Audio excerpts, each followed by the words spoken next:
रायगड जिल्ह्यातील खोपोली टोल नाका ते पनवेल या पुणे महामार्गाच्या महत्त्वाच्या मार्गावर रविवारी सायंकाळी भीषण वाहतूक कोंडी निर्माण झाली। महामार्गावर दोन्ही बाजूंनी वाहनांच्या अनेक किलोमीटर लांबीच्या रांगा लागल्यानं हजारो वाहन चालक आणि प्रवाशांना मोठ्या गैरसोयीचा सामना करावा लागतोय। मिळालेल्या माहितीनुसार महामार्गावर वाहनांची प्रचंड गर्दी, विकेंडमुळे वाढलेली प्रवाशांची संख्या आणि सतत पडणारा पाऊस यामुळे वाहतुकीचा वेग अत्यंत मंदावला।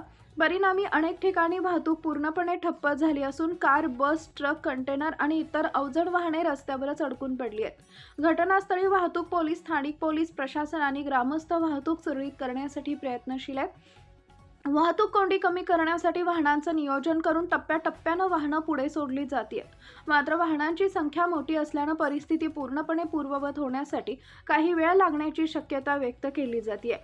या वाहतूक कोंडीचा परिणाम मुंबईकडे तसेच पुण्याकडे जाणाऱ्या दोन्ही मार्गांवरील वाहतुकीवर झाला असून अनेक प्रवासी तासनतास महामार्गावर अडकले।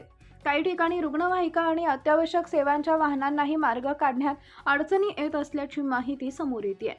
वाहन चालकांना प्रशासनाचे आवाहन: संयम राखून वाहन चालवावे, वाहतूक पोलिसांच्या सूचनांचं पालन करावे, शक्य असल्यास पर्यायी मार्गांचा वापर करावा, अनावश्यक प्रवास टाळावा, वाहनांमध्ये पुरेसं इंधन, पिण्याचं पाणी आणि आवश्यक औषधं ठेवावीत। प्रशासनाकडून वाहतूक सुरळीत करण्याचे प्रयत्न युद्धपातळीवर सुरू असून परिस्थितीवर सातत्यानं लक्ष ठेवलं जात आहे।